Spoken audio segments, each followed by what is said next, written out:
Greetings and salutations. I'm Christopher Platt, reporting for Your Black World News with an article from the Miami Herald. Don't forget to subscribe to this channel and visit theblackbusinessschool.com to learn about financial literacy and how you can grow your business today. The Trump administration is considering returning Cuba to the list of countries that sponsor terrorism if its government and military continue to support Nicolas Maduro in Venezuela.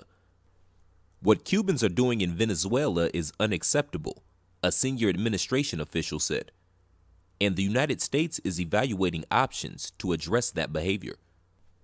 The Obama administration removed Cuba from the list of countries that sponsor terrorism in 2015, one of the island government's demands for agreeing to reestablish diplomatic relations.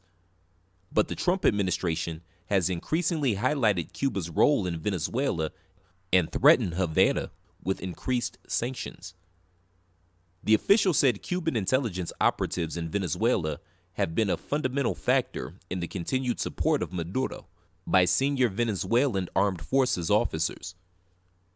The United States and several other countries no longer recognize Maduro as president because he was re-elected in balloting marred by allegations of fraud. Instead, the U.S. supports National Assembly President Juan Guaido, who took an oath as interim president on Wednesday. On Thursday, Venezuelan Minister of Defense Vladimir Padrino and other members of the military high command pledged their support to Maduro in a televised statement.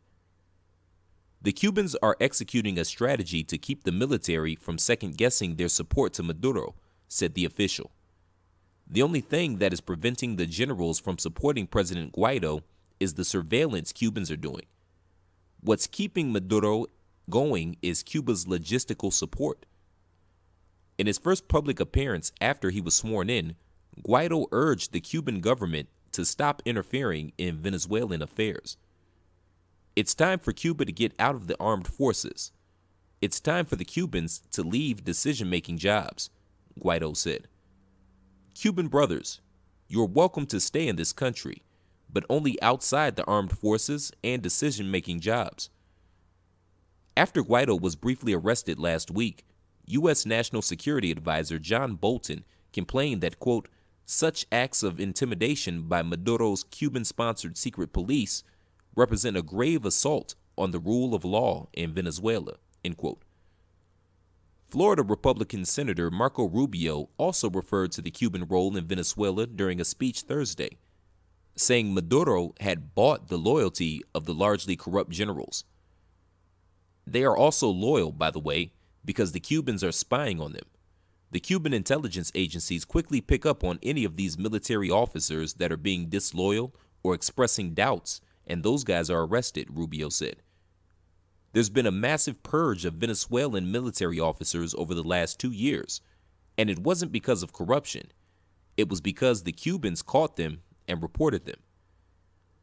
Although Venezuelan military officers and politicians who broke with the Maduro regime have reported the presence of Cuban military and security agents in Venezuela, the number is unknown. Retired Venezuelan General Antonio Rivero said that nearly 20,000 Cubans were in Venezuela, carrying out training as militias, as combatants. The dismissal of Secret Police Chief Gustavo Gonzalez Lopez last year was seen as a maneuver by Cuban intelligence to tighten its control over the department.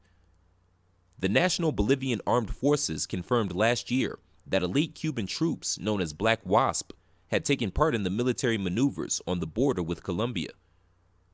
The Cuban government's refusal so far to extradite Colombian guerrillas in Havana for currently suspended negotiations may have also given the White House cause to consider returning Cuba to the terrorist list.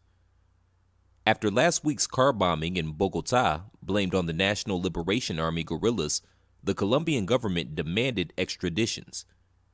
Cuba and Norway, also part of the negotiations, refused and said they were following the required protocols. The Cuban government was on the list of countries that sponsored terrorism from 1982 until 2015, when the Obama administration ruled the island was no longer supporting terrorist organizations. The Trump administration is also considering other sanctions on Cuba, including allowing Cuban exiles to file suits in U.S. courts against companies now trafficking on property seized by the Castro regime after 1959. Returning Cuba to the list could be disastrous for the Cuban economy because it would scare away desperately needed foreign investments, already very small, said Baruch College professor Ted Hinken. But others say that it would have little effect on the island. Putting Cuba back on the list of state sponsors of international terrorism would not have a major practical impact on Cuba because almost all the financial sanctions that such a designation entails are already in place under the broader Cuban embargo, said American University professor William Leogrand.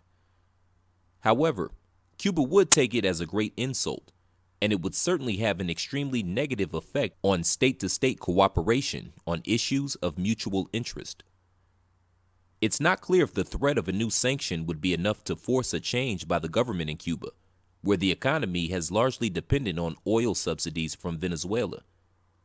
A Cuban government statement Wednesday condemned, quote, energetically the attempt to impose, through a coup, a puppet government at the service of the United States in Venezuela, end quote.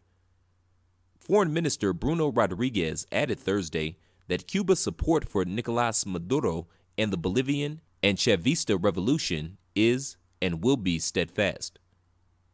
But in private, the Cuban government is likely to be evaluating the situation in Venezuela. The Cuban government certainly recognizes that Maduro's situation is dire, and the worst outcome for Cuba would be complete regime collapse through civil violence or external military intervention. Regime collapse would probably mean an immediate end to Venezuelan oil shipments to Cuba, a blow to an already fragile economy. Cuba would be willing to help find a negotiated political solution to the Venezuelan crisis, like it did in Angola and Colombia, but only if both Maduro and the opposition are willing to seek such a solution, Leogrand added. At the moment, neither side seems willing to accept any compromise. As a result, the Cubans are essentially stuck with Maduro, even as the chances for his survival diminish.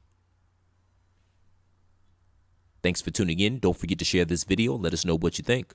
Also, don't forget to subscribe to the Your Black World YouTube channel and visit theblackbusinessschool.com today.